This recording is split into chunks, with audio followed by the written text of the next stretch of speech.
নমস্কার, আপনার রায় অনুষ্ঠানে আমি মৌপিয়া আপনাদের সবাইকে স্বাগত জানাই।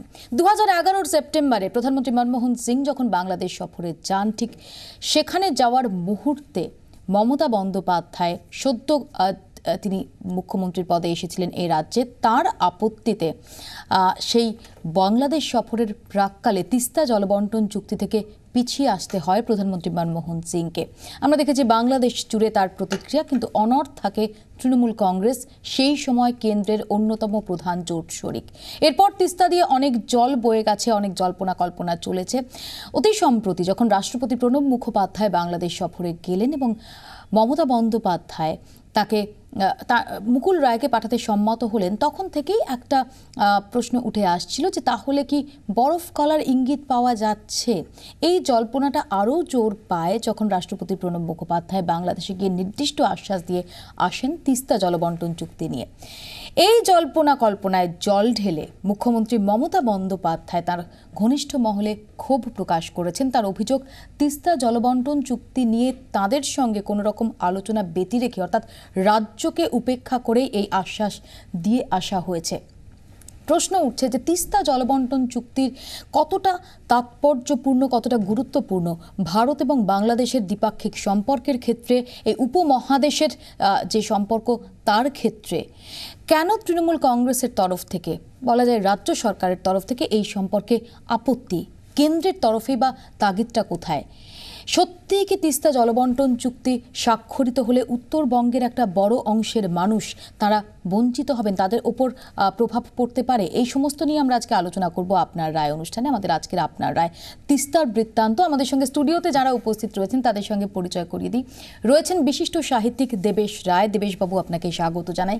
রয়েছেন Maulana Azad institute for Asian স্টাডিজের ডিরেক্টর শ্রীরাধা দত্ত। শ্রীরাধা, আপনাকে স্বাগত জানাই। এবং রয়েছেন হাসানুজ্জামান সাকি, আপনাকে বিশেষভাবে স্বাগত জানাই। হাসানুজ্জামান সাকি, তিনি বাংলাদেশের বৈশাখী টেলিভিশনের চিফ রিপোর্টার, এবং আপনাকে স্বাগত জানাই। আপনি আমাদের অতিথিও বটে, আপনাকে স্বাগত জানাই। আমি আসবো আলোচনায়, তার আগে একবার দেখে নেব তিস্তা জলবন্টন চুক্তি নিয়ে রাষ্ট্রপতি প্রণব মুখোপাধ্যায় বাংলাদেশকে ইতিবাচক বার্তা দেওয়ায় ক্ষুব্ধ মুখ্যমন্ত্রী মমতা বন্দ্যোপাধ্যায়। রাজ্যের সঙ্গে আলোচনা না করেই রাষ্ট্রপতি কিভাবে বাংলাদেশকে এই বার্তা দিলেন, এ নিয়ে মুখ্যমন্ত্রী ঘনিষ্ঠ মহলে ক্ষোভ প্রকাশ করেছেন বলে সূত্রের খবর। প্রথমে বাংলাদেশের প্রধানমন্ত্রী এবং বিদেশমন্ত্রীর সঙ্গে বৈঠকে আশ্বাস, তারপর প্রকাশ্যেই ঢাকা বিশ্ববিদ্যালয়ের সমাবর্তন অনুষ্ঠানের মঞ্চে ঘোষণা। তিস্তার জল বন্টনে আশা করি তেমনি একটা চুক্তিতে আমরা শীঘ্রই উপনীত হতে পারব। রাষ্ট্রপতির সদর্থক বার্তাকে স্বাগত জানাতে দেরি করেনি প্রতিবেশী দেশও। He also expressed his belief that the Tista water agreement would also be signed soon. And I have also informed him that we are also preparing for the ratification of LBA and its protocol in our parliament. আর এতেই বেজায় চটেছেন মুখ্যমন্ত্রী মমতা বন্দ্যোপাধ্যায়। রাষ্ট্রপতির পদমর্যাদার কথা মাথায় রেখে প্রকাশ্যে কিছু না বললেও ঘনিষ্ঠ মহলে রীতিমতো ক্ষোভ প্রকাশ করেছেন মুখ্যমন্ত্রী। রাজ্যের দাবি, সাম্প্রতিক সময়ে তিস্তা চুক্তি নিয়ে তাঁদের সঙ্গে কোনো কথাই বলেনি কেন্দ্র। অথচ বাংলাদেশ সফরে সেদেশের প্রধানমন্ত্রীর সঙ্গে বৈঠকে তৃণমূল সাংসদ মুকুল রায়কে পাশে নিয়েই আশ্বাসের কথা শোনান প্রণব মুখোপাধ্যায়। তোলেন গঙ্গা জলবন্টন চুক্তির ক্ষেত্রে তৎকালীন মুখ্যমন্ত্রী জ্যোতি বসুর ইতিবাচক উদ্যোগের কথাও। 2011 শেষ মুহূর্তে প্রধানমন্ত্রীর সঙ্গে বাংলাদেশ সফরে যেতে অস্বীকার করেন মমতা বন্দ্যোপাধ্যায়। তার জেরেই ভেস্তে যায় তিস্তা জলবন্টন চুক্তি স্বাক্ষর। সেবার মুখ্যমন্ত্রীর অভিযোগ ছিল রাজ্যকে অন্ধকারে রেখে তিস্তা চুক্তির খসড়া তৈরি করেছে কেন্দ্র। ফের তাদের সঙ্গে কথা না বলেই রাষ্ট্রপতি আশ্বাস দিয়ে আসায় ক্ষুব্ধ রাজ্য কেন্দ্রের সঙ্গে কথা বলবে বলে মহাকরণ সূত্রে জানা গেছে। ক্যামেরায় সুনীল মুন্দ্রার সঙ্গে সুতপা সেনের রিপোর্ট, 24 ঘন্টা। আমি প্রথমে আপনার কাছে আসি দেবেশবাবু, যেহেতু তিস্তার যে আমি আসবো ওনাদের কাছেও, আমি আপনার কাছে জানতে চাইবো যে মমতা বন্দ্যোপাধ্যায়ের যে আপত্তির জায়গাটা, যে যুক্তিটা, আপনি সেটাকে কিভাবে দেখেন? আমি পরে বলতে চাই। আমি আসবো তাহলে আপনার কাছে। আমি আপনার কাছে আসি হাসানুজ্জামান সাকি। রাষ্ট্রপতি প্রণব মুখোপাধ্যায় যখন গিয়ে আশ্বাস দিয়ে এলেন, একটা ইতিবাচক বার্তা দিয়ে এলেন, এটা কি আপনাদের ওখানে নতুন করে আশার সঞ্চার করেছে? তা তো অবশ্যই করেছে মৌপিয়া। আমি আলোচনা শুরু করতে চাই 24 ঘন্টাকে ধন্যবাদ জানিয়ে যে এখানে আজকে আমাকে সুযোগ করে দেওয়া হয়েছে। পাশাপাশি ধন্যবাদ জানাতে চাই প্রথম বাঙালি রাষ্ট্রপতি প্রণব মুখার্জি, যিনি তার প্রথম বিদেশ সফরটিও করে এলেন আমার দেশ বাংলাদেশ থেকে, এবং এবং সেই সফরটি নিয়ে স্বাভাবিকভাবেই দু দেশের মধ্যে আগ্রহ ছিল অনেক, বিশেষ করে বাংলাদেশে গেছেন বাংলাদেশের মানুষের ভেতর তো বেশি আগ্রহ ছিল, কারণ আপনি নিশ্চয়ই জানেন যে এই দুই প্রতিবেশী দেশের মধ্যে শুধু তিস্তার জল বন্টন চুক্তি বা অভিন্ন যে নদীগুলো আছে সেই সব নদীগুলো নিয়েই শুধু সমস্যা নেই, আরও অনেক কিছু নিয়েই সমস্যা রয়ে গেছে, যেগুলো আমরা একে একে হয়তো সমাধানের পথে এগুচ্ছি। তো সেই জায়গায় প্রণব মুখার্জিকেও ধন্যবাদ জানাই, তিনি সফর শেষ করে এসেছেন, তার শ্বশুরবাড়িও বাংলাদেশে, এবং সেই সাথে আমি 24 ঘন্টার দর্শকদেরকেও শুভেচ্ছা জানাচ্ছি বাংলাদেশের পক্ষ থেকে। একটু পেছনে যেতে চাই, যেটি আপনি বলছিলেন যে 2011 সালে 6ই সেপ্টেম্বর আপনি জানেন যে ভারতের প্রধানমন্ত্রী মনমোহন সিং যখন বাংলাদেশ সফর করেছেন তখন কয়েকটি বিষয়ে দু দেশের মধ্যে সমঝোতা স্মারক স্বাক্ষর এবং চুক্তি হওয়ার কথা ছিল। একেবারে বাংলাদেশের পক্ষ থেকে এবং ভারতের পক্ষ থেকেও একেবারে ফাইনালাইজ করা ছিল যে বিষয়গুলো হয়ে যাবে। আমরা সেই সফরে আশাও করেছিলাম এবং শোনাও গিয়েছিল এক পর্যায়ে যে পশ্চিমবঙ্গের মুখ্যমন্ত্রী মমতা বন্দ্যোপাধ্যায় তিনিও প্রধানমন্ত্রীর সঙ্গে বাংলাদেশে যাবেন, কিন্তু শেষ মুহূর্তে আমরা প্রথমেই খবর পেলাম যে মমতা ব্যানার্জি বাংলাদেশে যাচ্ছেন না। তারপর আমরা খবর পেলাম যখন প্রধানমন্ত্রী মনমোহন সিং বাংলাদেশে গেলেন, তারপর আমরা খবর পেলাম যে তিস্তার পানি বন্টন চুক্তিটিও হচ্ছে না। তো স্বাভাবিকভাবেই বাংলাদেশের মানুষ, বাংলাদেশের সরকার কিছুটা তো হতাশাগ্রস্ত হয়েছেই, কারণ আমরা আশা করেছিলাম যে অনেক দিন পর ভারতের প্রধানমন্ত্রী সেখানে গেছেন। তার আগে অর্থমন্ত্রী প্রণব মুখার্জি, তখনকার অর্থমন্ত্রী, তিনি অনেক সফর করেছেন, পররাষ্ট্রমন্ত্রী সফর করেছেন, স্বরাষ্ট্রমন্ত্রীরা সফর করে কিন্তু কাগজপত্র সব গুছিয়ে আনা হয়েছিল। ভারতের পক্ষ থেকেও অনেকগুলো চুক্তির ব্যাপার ছিল সেখানে। তো শেষ পর্যন্ত যেটি জানা গেল যে পশ্চিমবঙ্গের মুখ্যমন্ত্রী মমতা ব্যানার্জি তিনি ভেটো দিয়েছেন, এই চুক্তিটির ব্যাপারে তার আগ্রহ নেই, তিনি আরও ভেবেচিন্তে এই বিষয়ে কথা বলতে চান। তো আমরা স্বাভাবিকভাবে সেই সময় হতাশ হয়েছি। তারপরে নানান পর্যায়ে দু দেশের সঙ্গে বৈঠক হয়েছে, বারবার বৈঠক হয়েছে। আপনাদের উচ্চপদস্থ কর্মকর্তারা আমাদের দেশে গেছে, আমাদের উচ্চপদস্থ কর্মকর্তারা এখানে এসছে। তারপর যখন প্রণব মুখার্জির সফর সূচিটা ঠিক হলো তখন কিন্তু আমরা আশা করছিলাম, আপনি নিশ্চয়ই জানেন যে প্রণব মুখার্জি শুধু ভারতের রাষ্ট্রপতি নন, তিনি বাংলাদেশের একজন অকৃত্রিম বন্ধু। বাংলাদেশের সঙ্গে তার সম্পর্ক 4 দশক, মানে বাংলাদেশের স্বাধীনতার বয়স যত, বাংলাদেশ অভ্যুদয়ের পর থেকে প্রণব মুখার্জির সঙ্গে বাংলাদেশের সম্পর্ক। এবং আপনি এটিও জানেন যে দেবেশ রায় অনেক সিনিয়র মানুষ, এখানে প্রবীণ লেখক, কথা সাহিত্যিক, তিনি নিশ্চয়ই এগুলো স্মরণ করতে পারবেন যে ভারতের রাজনীতি একটি বড় জায়গা ভূমিকা রাখা, যে বাংলাদেশ এবং ভারতের সম্পর্ক কি হবে, সেখানে ভারতের রাজনীতিতে কিন্তু একটি বড় ভূমিকা পালন করে এসছেন দুজন মানুষের কথা আমি এই মুহূর্তে স্মরণ করব, একজন জ্যোতিবাবু আর একজন হচ্ছেন এই প্রণব মুখার্জি। তো সেই জায়গাটাকে আমরা বলছিলাম যে যেহেতু রাষ্ট্রপতি আসছেন নিশ্চয়ই আমরা কিছু একটা পাবো।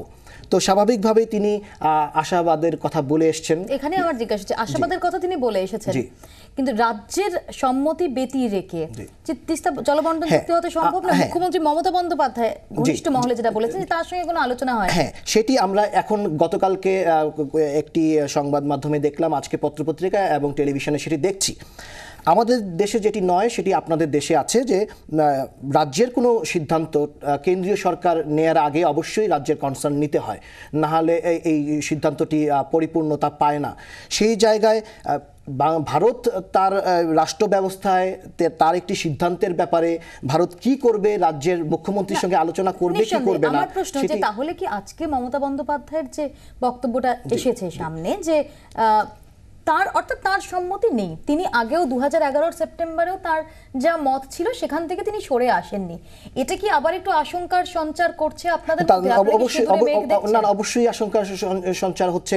ইতিমধ্যে বাংলাদেশে খবর পৌঁছে গেছে, কারণ এখন হচ্ছে ইলেকট্রনিক মিডিয়া, আপনাদের এখানকার অনুষ্ঠানে ওখানে দেখা যাচ্ছে, পত্রপত্রিকায় অনলাইনে আমরা খবর পেয়ে যাচ্ছি যে মমতা ব্যানার্জির প্রতিক্রিয়া আমরা জানতে পারছি। স্বাভাবিকভাবেই তো বাংলাদেশের মানুষের মধ্যে তো একটা হতাশা অবশ্যই আছে। আমি শ্রীরাধার কাছে আমি এখানটাতেই আসবো, যে আমরা তো দেখছি যে কেন্দ্রের তরফ থেকে যে তাগিদটা আমরা দেখতে পাচ্ছি তিস্তা জলবন্টন চুক্তিকে কেন্দ্র করে, তার কারণটা কি? ভারত বাংলাদেশ এই দ্বিপাক্ষিক সম্পর্কের ক্ষেত্রে প্রথমত কংগ্রেস নেতৃত্বাধীন সরকার বরাবরই বাংলাদেশের আওয়ামী লীগ সরকারের পাশে থেকে এসেছে।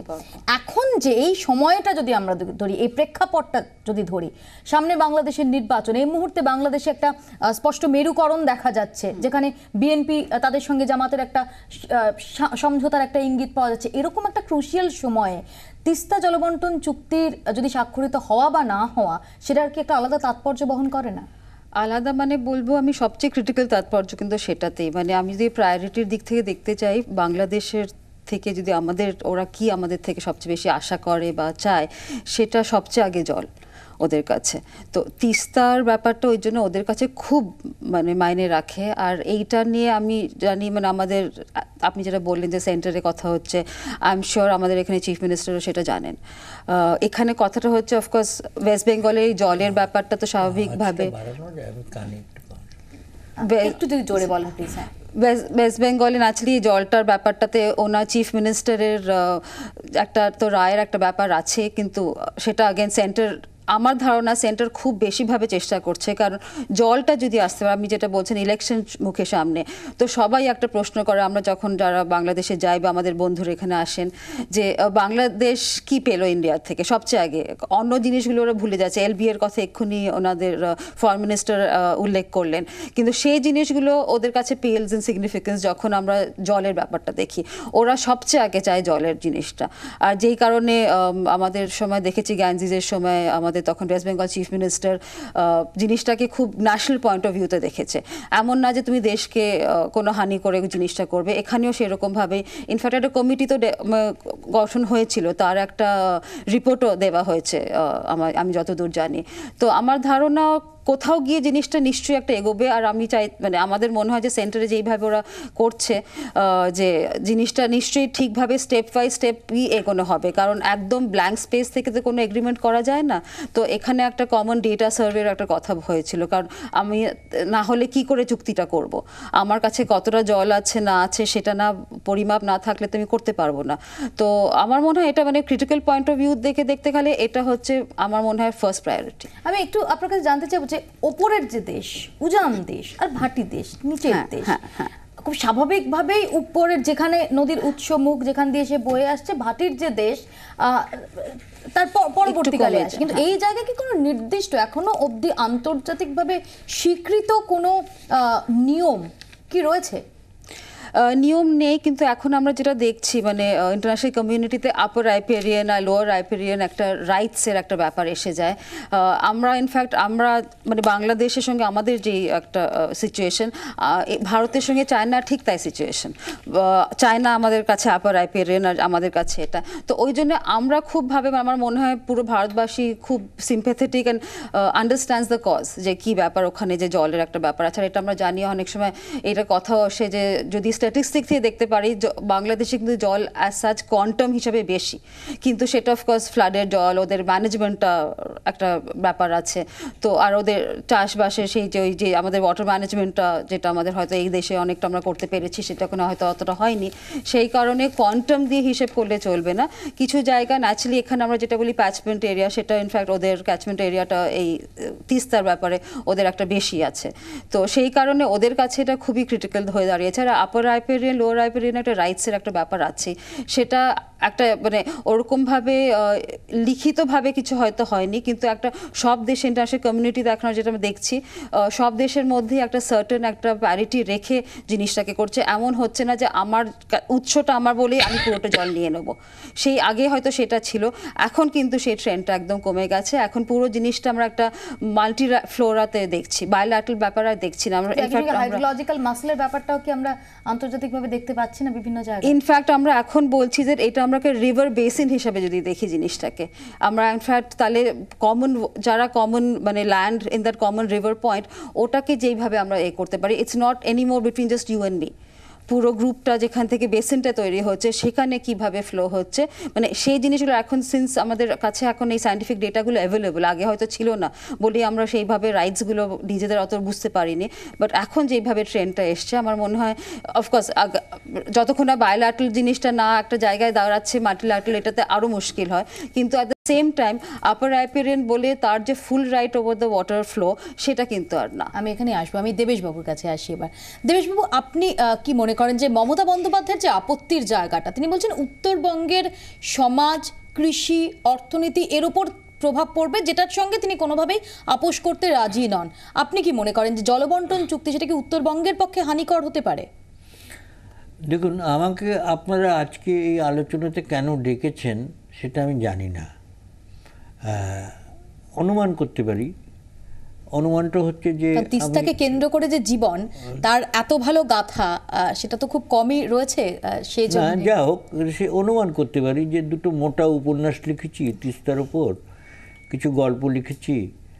তারপর আজ থেকে বছর 10 আগে ওই উপন্যাসকে নিয়ে সুমন মুখোপাধ্যায় একটা নাটক করেছিলেন, সেটা ভীষণ হৈ হৈ করে জনপ্রিয়তা পেয়েছে। এত কিছুর পরে আপনি যেটা বললেন এটি আসলে আপনার অসাধারণ বিনয় দাদা। না, এইসব কারণে মনে হয়, মানে আমি অনুমান করছি, অনুমানটা করতে ভালোও লাগছে এই কারণে যে আমার নিজের কাছে পরিষ্কার আমি কেন এসেছি। এটা যদি আমার কাছে পরিষ্কার না হতো তাহলে আমি আসতাম না। আমি এসেছি আমার উপন্যাসের প্রতিরক্ষা করতে। আমি আজ থেকে 30-35 বছর আগে আমার উপন্যাসে যে ভবিতব্যের কথা বলেছিলাম, উপন্যাস যেখানে শেষ হয়েছিল, আজ সেই ভবিতব্য বাস্তব হয়ে উঠছে এবং সেই বাস্তবতার সামনে আমরা দাঁড়িয়ে আছি। অর্থাৎ তিস্তা নদীটাকে মেরে ফেলা হচ্ছে। এবং আমি তখন বলেছিলাম, আমার যে উপন্যাসের প্রধান চরিত্র, সে বলেছিল নদী নাই, নদী নাই, চিনি না। তারপরে সে নদী ছেড়ে চলে গেল। তিস্তা ব্যারাজ ব্যবস্থাটা আমার উপন্যাসের শেষের দিকে আছে, যে তিস্তা ব্যারাজ ওপেন হচ্ছে। সেটা তিস্তা ব্যারাজ সত্যিই ওপেন হয়েছিল এবং আমি মনে করি যে তিস্তা ব্যারাজ ভারতবর্ষের, পশ্চিমবঙ্গের নদী পরিকল্পনার চূড়ান্ত অত্যাচার, যা ভবিষ্যৎকে সম্পূর্ণ ধ্বংস করে দেবে। আমি চাইনি যে আমার উপন্যাসটা সত্য হোক। আমি আমার উপন্যাসের সেই সত্য যাতে মিথ্যা হয় সে কথাটা বলবার জন্য আপনারা যে ডেকেছেন আমাকে, আমি এসেছি। একটা গল্প বলছি। বিখ্যাত কবি এবং আমাদের অতিশয় প্রিয়ভাজন জয় গোস্বামী, ও একবার তিস্তা বেড়াতে গেছে এই সেবক ব্রিজের কাছে। সঙ্গে ওর পরিবার আছে, মেয়ে আছে। সঙ্গে আরও একজন ছিলেন যিনি আমার অত্যন্ত নিকট বন্ধু এবং গল্প লেখক, জ্যোতিপ্রকাশ চট্টোপাধ্যায়।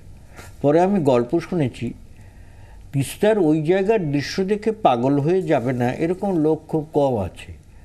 মেয়েটি বালিকা, সে বলছে, বাবা এই তিস্তা কোথায় গেছে? তো জয় উত্তর দিয়েছিল দেবেশ রায়ের উপন্যাসে। আমি